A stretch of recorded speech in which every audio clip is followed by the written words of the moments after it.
আপনারা আশা করছি সবাই ভালো আছেন। তো আজকে ফরিয়াদে প্রকাশিত একটি খুবই গুরুত্বপূর্ণ খবর হলো উচ্চ আদালতে মুখ পুরল ত্রিপুরা বিশ্ববিদ্যালয়। সহকারী অধ্যাপক অনিন্দ্য সরকারের জয়েনিং রিপোর্ট গ্রহণ না করায় রাজ্যের উচ্চ আদালতের বিচারপতি অরিন্দম লুত রাজ্যের একমাত্র কেন্দ্রীয় বিশ্ববিদ্যালয়ের উপাচার্য ও নিয়ামককে সশরীরে মঙ্গলবার আদালতে উপস্থিত থাকার নির্দেশ দিয়েছিলেন। মঙ্গলবার সকাল 10:30টায় মামলার শুনানি হয়। ওয়াকিবহাল মহল জানেন এটি একটি নজিরবিহীন ও অবমাননার নির্দেশ। সাধারণ আদালত বিভিন্ন বিষয় নিয়ে রেজিস্ট্রারকে ডেকে পাঠালেও উপাচার্যের বিরুদ্ধে সরাসরি সমন জারি করেন না।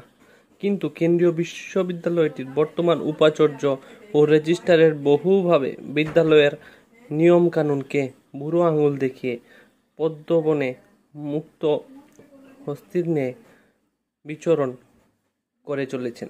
ত্রিপুরা বিশ্ববিদ্যালয়ের উপাচার্য অধ্যাপক গঙ্গা প্রসাদ শর্মা ও নিয়ামক ডক্টর দীপক শর্মা আজ আদালত অবমাননার এই মামলা আদালতে উপস্থিত হয়ে মাননীয় বিচারপতির কাছে তাদের বক্তব্য পেশ করেন। তারা জানিয়েছেন, উচ্চ আদালতের রায় অনুসারে রিট আবেদনকারীর জয়েনিং গ্রহণ করা হবে কোন রকম শর্ত ছাড়াই, অর্থাৎ এক কথায় আদালতের আদেশ মান্য করা হবে। প্রসঙ্গত, ত্রিপুরা বিশ্ববিদ্যালয়ের রাষ্ট্রবিজ্ঞানের সহকারী অধ্যাপক অনিন্দ্য সরকারকে বিশ্ববিদ্যালয় কর্তৃপক্ষ তার পিএইচডি গবেষণা শেষ করার জন্য 11 আগস্ট 2022 থেকে 8 ফেব্রুয়ারি 2024 অব্দি 18 মাসের ছুটি মঞ্জুর করে। ছুটির মেয়াদ শেষে অনিন্দ্যবাবু পুনরায় কাজে যোগদান করতে গেলে বাদে বিপত্তি। বিশ্ববিদ্যালয় কর্তৃপক্ষ তাকে কাজে যোগদান করার অনুমতি দিতে অস্বীকার করে। এর বিরুদ্ধে অনিন্দ্যবাবু উচ্চ আদালতে রিট মামলা দায়ের করেন। মাননীয় বিচারপতি অরিন্দম লুত এই রিট মামলার প্রেক্ষিতে 7 মে 2024 একটি রায়ে ত্রিপুরা বিশ্ববিদ্যালয়কে আবেদনকারীর জয়েনিং রিপোর্ট গ্রহণ করার নির্দেশ দেন।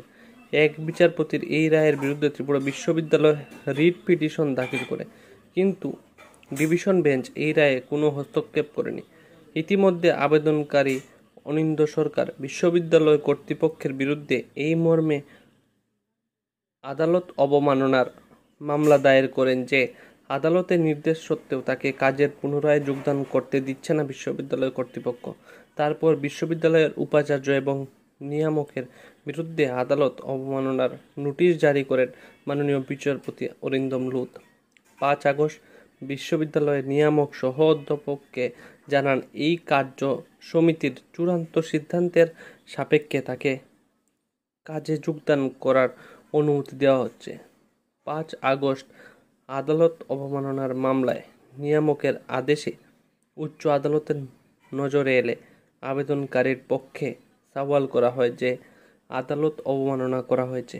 এর প্রেক্ষিতে 6 আগস্ট মাননীয় আদালত বিশ্ববিদ্যালয়ের উপাচার্য ও নিয়ামককে সশরীরে আদালতে উপস্থিত থাকার জন্য নোটিশ পাঠায়।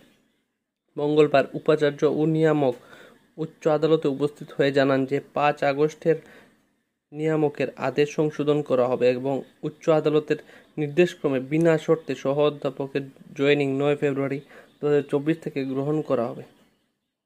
এই বক্তব্যের পরিপ্রেক্ষিতে উচ্চ আদালত অবমাননা মামলায় জবনিকা টানেন। আবেদনকারীর পক্ষে এই মামলাটি লড়েছেন বরিষ্ঠ আইনজীবী পুরুষোত্তম রায় বর্মন, আইনজীবী সমরজিৎ ভট্টাচার্য, কৌশিক নাথ ও কুমার রায়। উল্লেখ্য, সহ অধ্যাপক অনিন্দ্য সরকারকে পিএইচডি ডিগ্রি লাভ করার জন্য 18 মাসের এই ছুটি পেতেও আদালতের দ্বারস্থ হতে হয়েছিল। মঞ্জুরকৃত ছুটি শেষ হওয়ার পর কাজে জয়েন করতে গেলে বিশ্ববিদ্যালয় কর্তৃপক্ষ তার জয়েনিং রিপোর্ট গ্রহণ করেনি। এ নিয়ে বিশ্ববিদ্যালয়ের ছাত্র, শিক্ষক এবং কর্মচারী মহলে প্রশ্ন উঠেছে, একজন সহ অধ্যাপককে কেন এভাবে হেনস্থা করা হচ্ছে এবং বারবার তাকে অধিকার আদায়ে উচ্চ আদালতে যেতে হচ্ছে তা নিয়ে প্রশ্ন উঠছে রাজ্যের সাধারণ জনমানুষেও। একাংশ মহলের মতে বিশ্ববিদ্যালয়ের উপাচার্য এবং নিয়ামকের প্রতিহিংসামূলক রাজনীতির শিকার হতে হয়েছে সহ অধ্যাপক অনিন্দ্য সরকারকে। তাদের প্রতিদিনের যথেচ্ছাচারে অসহনীয় হয়ে উঠেছে বিশ্ববিদ্যালয়ের প্রশাসনিক ও শিক্ষা সংক্রান্ত পরিবেশ। গেরুয়াকরণকে পাখির চোখ করে উপাচার্য ও রেজিস্ট্রার সরাসরি রাজনৈতিক ব্যক্তির ন্যায় আচরণ করেছেন। শাসক দলের বিভিন্ন রাজনৈতিক অনুষ্ঠানে সরাসরি উপস্থিত থেকে বর্তমান উপাচার্য কলঙ্কিত করছেন এই মহার্ঘ পদের পদগরিমা। বহিরাজ্যের এই দুইজনকে কুপথে পরিচালনার জন্য দায়ী হিসেবে যে দুটি নাম বারবার উঠে এসেছে, এর একজন কেন্দ্রীয় বিশ্ববিদ্যালয়ের প্রাক্তন উপাচার্য অরুণোদয় সাহা আর অন্যজন ত্রিপুরা রাজ্য বিশ্ববিদ্যালয়ের বর্তমান উপাচার্য সত্যদেব পোদ্দার।